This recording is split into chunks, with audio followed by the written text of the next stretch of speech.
James Mitchell sat in his downtown office, staring at the financial reports spread across his mahogany desk. At 45, he was the founder and CEO of Mitchell Tech Solutions, a software company that had revolutionized cloud computing. His personal wealth was estimated at just over $3 billion, but lately none of it brought him any satisfaction. His divorce from Catherine had been finalized 6 months ago. She'd taken a substantial settlement and moved to Paris with her personal trainer. There were no children. Catherine had never wanted them, and James had been too focused on building his empire to push the issue. Now, sitting alone in his corner office with its panoramic city views, he wondered what it had all been for. His assistant knocked and entered. "Mr. Mitchell, your car is ready for the charity board meeting." James waved her away. "Cancel it. Cancel everything for the next week." She looked shocked. James Mitchell never canceled anything. "Sir, are you feeling all right?" "I'm fine. I just need some time away. Tell the board I'll be out of contact for a few days." After she left, James sat in the silence of his office and made a decision. He was tired of the fakery, tired of people treating him differently because of his money.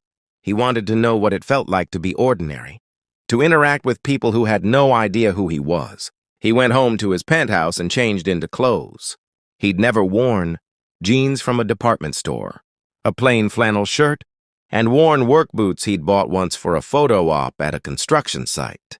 He looked at himself in the mirror and barely recognized the man staring back. Without the $1,000 suits and the aura of power, he looked like any other middle-aged guy. James drove his oldest car, a beat-up truck he kept at his country house, into a neighborhood on the other side of town. It was a working-class area, the kind of place where people struggled to make ends meet but took pride in their community. He parked and walked until he found what he was looking for: a small diner called Rosie's, with red vinyl booths and a worn but clean appearance. He went inside and slid into a corner booth. The place smelled like coffee and bacon, and there was a comfortable, lived-in feeling to it. A waitress approached, a woman in her early 30s with blonde hair pulled back in a ponytail. She wore a white t-shirt with stains on it, and she looked tired, but her smile was genuine. "Welcome to Rosie's. What can I get you?" "Just coffee for now," James said. "Thanks." She returned with a steaming cup and went back to her other tables. James watched her work. She was efficient and kind, stopping to chat with the regulars, ruffling the hair of an elderly man who seemed to be a fixture at the counter. There was something about her that drew his attention: a warmth, a grace despite clearly being exhausted. He was so absorbed in watching the rhythm of the diner that he almost didn't notice the little girl who appeared beside his booth. She was maybe 6 years old, with blonde hair like the waitress and serious blue eyes. She wore a pink t-shirt that had seen better days. "Hi," she said. "I'm Lily." "Hello, Lily, I'm James. Are you new here?" "I haven't seen you before." "Yes, I'm new." "Do you come here often?" "I live here," she said matter-of-factly. "Well, not in the diner, but my mom works here, so I'm here a lot." "That's her." She pointed to the blonde waitress. "I see, she seems very nice." "She's the best mom in the world," Lily said with absolute conviction. "She works really hard so we can have a good life." The waitress noticed Lily talking to James and hurried over, looking apologetic. "Lily, honey, don't bother the customers." "I'm so sorry, sir." "She's not bothering me at all," James said quickly. "She's delightful company." The woman smiled, and James noticed how it transformed her tired face. "That's kind of you to say. I'm Emily. Lily's supposed to be doing her homework in the back, but she gets lonely." "It's really no problem." Emily started to turn away, then paused. "Have you decided what you'd like to eat?" James looked at the menu. Everything was remarkably inexpensive. "What do you recommend?" "The meatloaf is good. Rosie makes it herself. Comes with mashed potatoes and vegetables." "I'll have that, thank you." As the afternoon wore on, James found himself returning to Rosie's several times over the next few days. He couldn't quite explain why. The food was good but simple. The atmosphere was comfortable but nothing special. Yet there was something about the place, about Emily and Lily, that drew him back. He learned their story in pieces. Emily was a single mother. Lily's father had left when she was a baby, and Emily had been raising her alone ever since. She worked double shifts when she could, trying to save money for a better apartment, for Lily's future. They lived in a small studio above a laundromat, but Emily kept it spotless and filled with love. Lily did her homework at a corner table in the diner every afternoon, and she'd started joining James in his booth, chattering about school and her friends and her dreams of becoming a veterinarian someday. "Do you have kids?" Lily asked him one day. James felt a pang. "No, I don't." "Why not?" "Lily," Emily said, appearing with James's coffee. "That's a personal question." "It's all right," James said. "The honest answer, Lily, is that I was always too busy with work. I thought I had plenty of time, and then suddenly I didn't." Emily met his eyes, and he saw understanding there. "It's never too late," she said softly. "If you really want something, it's never too late to change course." On his fifth visit to the diner, James arrived to find Emily looking distressed. She was moving quickly between tables, but he could see the worry on her face. Lily sat in her usual corner, but instead of doing homework, she was curled up with her head on the table. When Emily came to take his order, James asked, "Is everything okay?" Emily's professional smile wavered. "It's fine." "What can I get you?" "Emily, please. I can see something's wrong." She glanced around, then slid into the booth across from him for just a moment.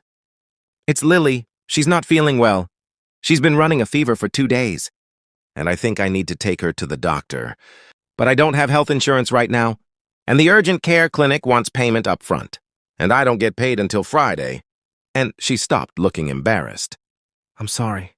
"You don't need to hear this." "How much do you need?" James asked quietly. "What? No, I wasn't asking for money." "I would never—" "I know you weren't, but I'm offering." "How much?" Emily's eyes filled with tears. "I can't accept that. We barely know each other. Sometimes that's when it's easiest to help. No strings, no expectations. Just one person helping another, please." Emily was silent for a long moment, pride warring with necessity on her face. Finally, she whispered, $200 would cover the visit and any medication she might need. James pulled out his wallet, the simple one he'd been carrying this week, not his usual designer billfold, and took out the cash he'd withdrawn that morning. "Here's $400 for the doctor, and for you to take the rest of the day off to care for her." "I can't." "Yes, you can. Your daughter needs you." Emily took the money with shaking hands. "I'll pay you back. I promise. Every penny. Only if you insist. But there's no rush." He watched as Emily gathered Lily and her things, as she stopped to explain to Rosie, the owner, that she needed to leave. Rosie, a grandmother figure with gray hair and kind eyes, immediately agreed. As they left, Lily turned and waved at James, and he felt his heart clench. James didn't go back to the diner for a few days. He told himself he was giving them space. But truthfully, the experience had shaken him. The desperation in Emily's eyes, knowing that a medical emergency for her daughter could be financially devastating. The reality that $200 was the difference between Lily getting care or not, it had awakened something in him. He sat in his penthouse and thought about all the money he had, all the resources at his disposal, and he wondered what he was doing with any of it. Yes, he had his charitable foundation. Yes, he donated to worthy causes. But he realized he'd been writing checks to feel better about himself while remaining insulated from the actual struggles of real people. When he returned to Rosie's the following Monday, Emily spotted him immediately and hurried over. "James, I'm so glad you came back. I was afraid you wouldn't." "Why wouldn't I?" "I don't know. I thought maybe I'd scared you off with my problems." She reached into her apron pocket and pulled out an envelope. "I wanted to give you this. It's not all of it yet, but it's a start. $50. And I'll pay you the rest as soon as I can." James pushed the envelope back toward her. "Keep it. Use it for something Lily needs." "I can't do that. You were so generous." "Emily, please. It would make me happy to know you used it for Lily, maybe some new books or a treat. Whatever she needs." Emily's eyes filled with tears again. "Why are you so kind to us?" "You don't know us at all." James thought carefully about his answer. He still hadn't told her who he really was, and he wasn't sure why. Maybe because this felt real in a way nothing in his life had felt in years. Maybe I needed to remember what really matters. And you and Lily reminded me. Over the next weeks, James became a regular fixture at Rosie's. He came in for lunch most days, sometimes for dinner. He helped Lily with her math homework. He listened to Emily's dreams of going back to school to become a nurse. He met the other regulars, construction workers and bus, drivers and retirees, and found he enjoyed their company more than the CEOs and power brokers he usually socialized with. He learned that Emily had been a promising college student studying nursing when she got pregnant. Her boyfriend had left, her parents had been furious and cut her off, and she dropped out to work and raise Lily. She'd been trying for years to save enough to go back to school, but something always came up. A car repair, an unexpected medical bill, the endless grinding reality of living paycheck to paycheck. One evening, as Emily was wiping down tables after the dinner rush, Lily came running up to James's booth with a drawing. "I made this for you," she announced proudly. It was a crayon picture of the three of them, James, Emily, and Lily, standing in front of the diner with a bright yellow sun overhead. At the top, in careful letters, she'd written, "My family." James felt emotion clog his throat. "This is beautiful, Lily, thank you." "You're like a dad to me," Lily said seriously. "I never had a dad before, but I think if I did, I'd want him to be like you." Emily had approached and heard this last part. She looked stricken. "Lily, honey, that's not— James is our friend, but we can't—" "It's okay," James said softly, looking at Emily. "I'm honored that she feels that way." That night, after Lily fell asleep in one of the booths and Emily covered her with a sweater, James and Emily sat together with coffee. "I need to tell you something," James said. "Something I should have told you from the beginning." Emily looked nervous. "Okay. I haven't been completely honest with you about who I am. My name really is James, but I'm not just some regular guy. I'm James Mitchell, Mitchell Tech Solutions." Emily stared at him. "The James Mitchell? The billionaire?" "Yes." She stood up abruptly, her face flushing. "Why didn't you tell me?" "God, you must have been laughing at me. At my pathetic problems. At my $200 emergencies." "No," James said urgently, standing too. "Never that. I came here because I wanted to be treated like a normal person. I wanted to know what it felt like to be valued for who I am, not what I have. And you and Lily gave me that. You showed me what really matters. You showed me kindness without expecting anything in return. I don't understand. You're a billionaire. Why do you need anything from us?" James ran his hand through his hair. "Because I was dying inside. Because I had everything and nothing at the same time. Because I'd forgotten what it meant to connect with people in a real way. And then I met you and Lily and you reminded me. You gave me a reason to get up in the morning. You made me want to be better." Emily sank back down into the booth, processing this. "So what happens now? You've had your experience with the common folk, and now you go back to your real life? That's not what this is," James said, sitting across from her. "Emily, these past weeks have been the most genuine, the most meaningful of my entire life. I've fallen in love with Lily's laugh and her bright mind. I've fallen in love with your strength and your kindness. I've fallen in love with this diner and the community here, and I've fallen in love with you." Emily's breath caught. "James, I know I've deceived you by not telling you the truth from the start. And I'm sorry for that. But my feelings are real. What we've built is real. And I don't want to go back to my old life. I want this. I want you and Lily. I want to be the man Lily drew in that picture." Emily's eyes filled with tears. "I don't know what to say. This is all so overwhelming. You're a billionaire. I'm a waitress with a 6-year-old daughter and about $300 in my savings account. We're from different worlds. Money doesn't determine worth," James said. "You've taught me that. You're one of the richest people I've ever met. Emily, rich in love, in character, in everything that actually matters. I'm the one who's been poor." They talked for hours that night, long after the diner closed, with Lily sleeping peacefully in the booth.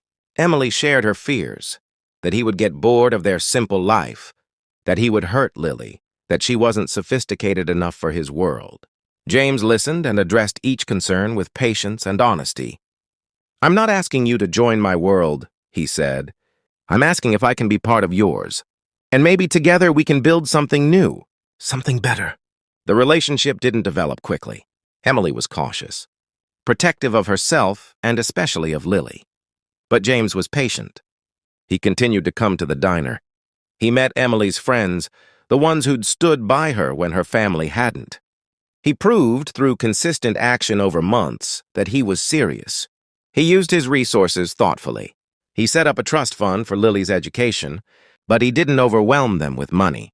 He helped Emily enroll in online nursing classes, paying the tuition but insisting she earn the degree herself. When the building where they lived was condemned, he bought them a modest house in the same neighborhood. Not a mansion, but a safe, comfortable home. Most importantly, he showed up. For Lily's school concerts, for Emily's study sessions, for family dinners at Rosie's. He didn't try to change them or their life. He just joined it. 18 months after that first day in the diner, James and Emily were married in a small ceremony at Rosie's, surrounded by the people who mattered most. Lily was the flower girl, beaming with pride in her new dress. Rosie cried and took approximately 500 photographs. James officially adopted Lily 6 months later. When the judge asked if she wanted James to be her father, Lily's response was immediate and emphatic. "Yes, he's already my dad." This just makes it official. James transformed his approach to business and philanthropy. He established programs to help working parents access affordable childcare and health care. He created scholarships for single parents trying to finish their education. He worked with local communities to understand what they actually needed rather than imposing solutions from above. But his favorite role was the simplest one, being a husband to Emily and a father to Lily, reading bedtime stories, helping with homework, making pancakes on Sunday mornings, attending parent-teacher conferences, the ordinary moments that had eluded him for so long. One evening, several years after that first meeting, the family sat together in their living room. Lily, now 10, was working on an essay about someone who'd influenced her life. She was writing about James. "What made you decide to come into Mom's diner that day?" Lily asked. James thought about how to answer. "I was lost," he said honestly. "I had everything anyone could want, but I felt empty inside. I wanted to know what it felt like to be normal, to be valued for who I was rather than what I had." "And did you find it?" Lily asked. James looked at Emily, who smiled at him from where she sat grading papers for her nursing classes. She'd graduated and was now working at the local hospital. He looked at Lily, brilliant and kind, already planning her future as a veterinarian. He looked around at their comfortable home, not grand, but filled with love. "I found something better," he said. "I found a family. I found purpose. I found out that the richest person isn't the one with the most money. It's the one with the most love." Emily set down her papers and came to sit beside him, taking his hand. "We're the ones who are rich," she said. "Lily and I. You could have walked past that diner 100 times and never come in. You could have helped us once and then disappeared. But you stayed. You chose us, day after day, even when it wasn't easy or glamorous. That's real wealth." Lily abandoned her essay and came to join them on the couch, squeezing in between her parents. "I'm glad you came into the diner," she said. "I'm glad you chose us." James wrapped his arms around his wife and daughter, these two people who'd saved him from a life of hollow success and lonely accomplishment. They'd shown him what mattered. They'd given him purpose and love and a reason to get up every morning. "I'm the lucky one," he said. "You two took a lost, lonely man and taught him what it means to be truly wealthy. Not in dollars, but in the things that actually count: love, family, connection. You gave me everything that matters." And as they sat together in their modest living room, in their comfortable middle-class house, in the neighborhood where Emily had struggled for years, James Mitchell knew he was the richest man in the world, not because of the billions in his bank account, but because he'd found what money could never buy: a family who loved him for exactly who he was, not what he had. Sometimes the greatest fortune comes not from what we accumulate, but from what we're willing to let go of. James had let go of his pretenses, his isolation, his belief that success was measured in dollars and deals, and in return he'd gained everything that truly mattered. The diner on 5th Street had changed his life, but more accurately, two people, a hard-working mother and her bright, loving daughter, had changed his life. They'd shown him that kindness wasn't about grand gestures or huge donations. It was about showing up, about being present, about valuing people for who they are. And that lesson, James knew, was worth more than all the money in the world.